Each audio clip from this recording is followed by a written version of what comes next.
The Tamer is repulsive. Level 23. The War Under the Mountains. 11. The Dwarven kings had heard scattered reports regarding the sightings of what was believed to be a descended dwarf.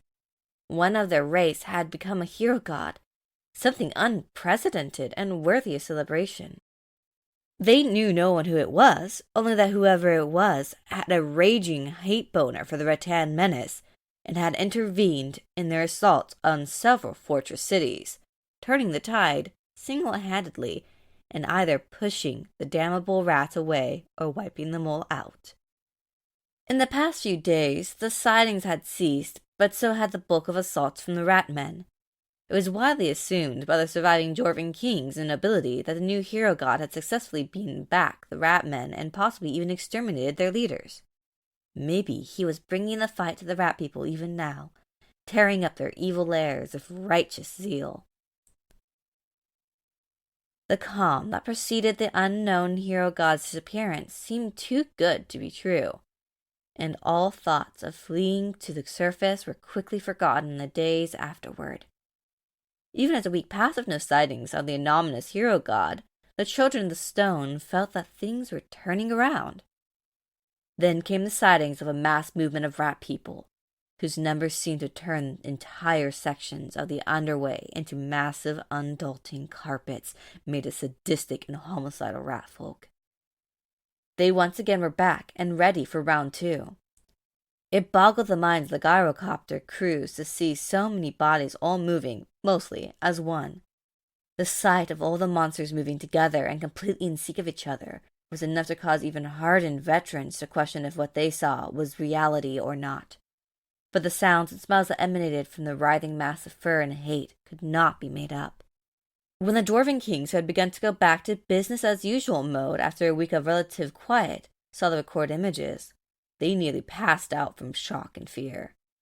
They called an emergency session and finally decided to begin the evacuation of the Dwarven underkingdoms on their side of the massive crevices that separated the underground.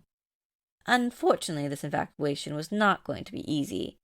The massive horde of ratmen descended on every Dwarven fortress city at once, their numbers being so massive that they could afford to split into so many tendrils of destruction.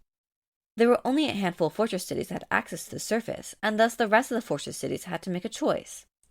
Should they hold out for as long as possible and allow a few police facts to the surface to empty?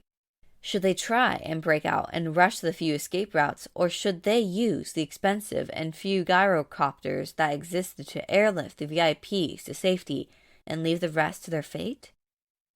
Each fortress city came to its own conclusion, with many choosing to either try and break out or to simply abandon the masses and evacuate the VIPs.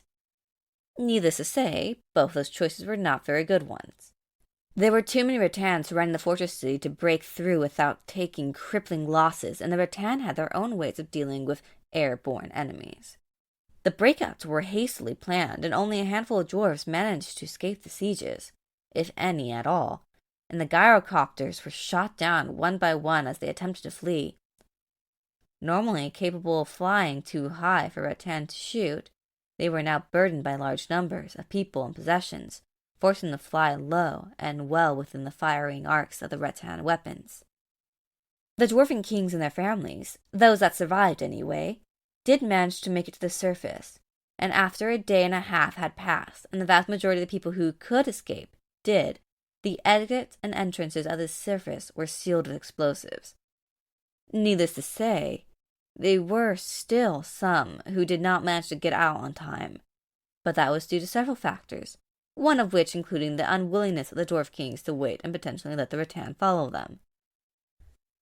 Only 1 in 80 dwarves natives to the Underkingdoms managed to escape the hell that was to come, all of them being the wealthiest, most influential, and blue-blooded of the Dwarven people. While they lamented the loss of their homes and much of their belongings, they were glad that they managed to escape.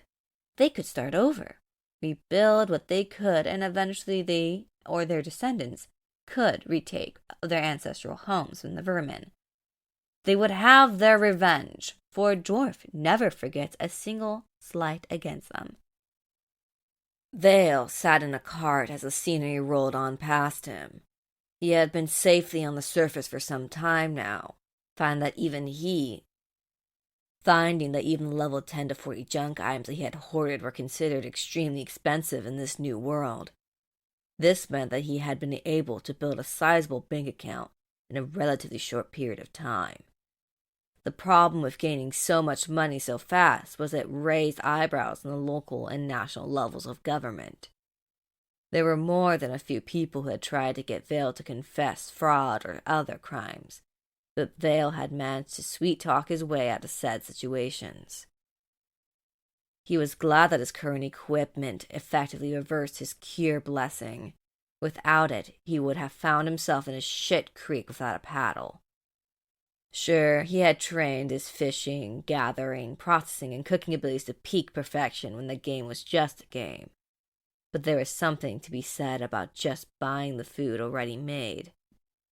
While staying in one of the human kingdoms had been enjoyable, he was sick of people coming after him and just wanting some of his finances for themselves. Too many people knew he was now loaded, and he was looking forward to traveling across the border and using his massive bank account to live a comfortable, peaceful lifestyle. Yes, he would have to be careful not to let anyone see him without his current outfit, but he had that down to a pat by now. After all, he did not need to reveal himself due to game logic still applying to him in some odd way, and he technically did not sweat at all even in the hottest conditions and wearing his current get-up. He could fall asleep in his outfit, and no one would be any wiser by his stats as the most repulsive tamer in his existence. Hey, what is that? The question posed by another person on the cart led Vale to pop his head out from one of the openings in the covered wagon. What he saw was a parade of rich and well-to-do dwarves pouring out at a massive gate that was embodied in the size of a mountain.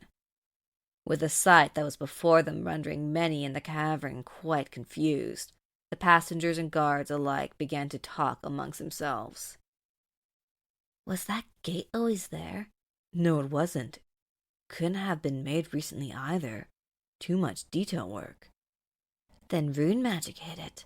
Yeah, probably. What do you think they're coming out for?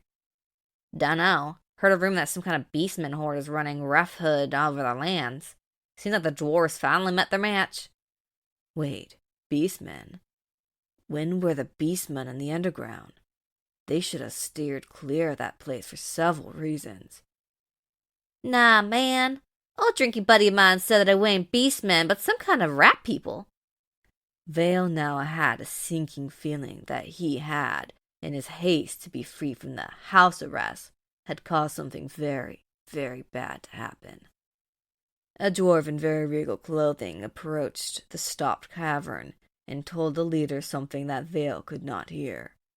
The cavern leader nodded, and as the convoy continued on its way, the massive gates the dwarves had emerged from swung shut, followed shortly thereafter by the sound of a massive explosive being muffled by the massive metal doors.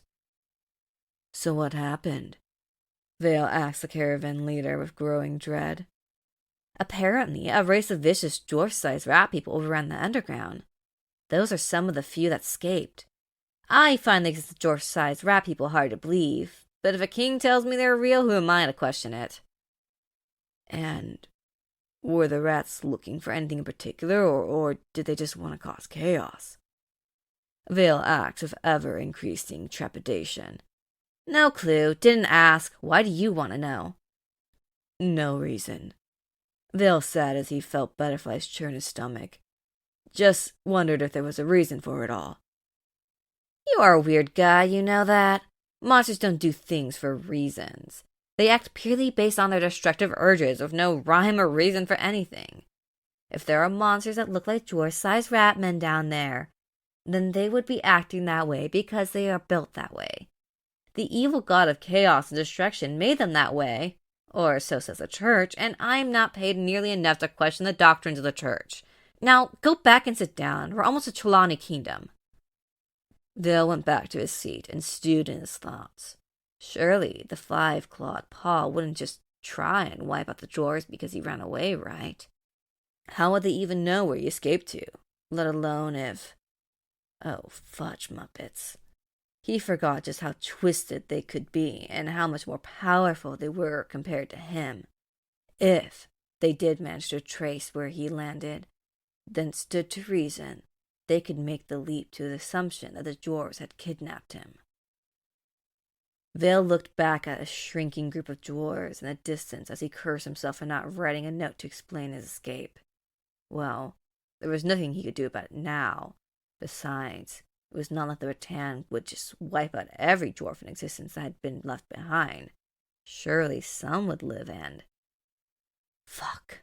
I forgot they do that to people and even each other. Yeah, he had made a world-changing mistake.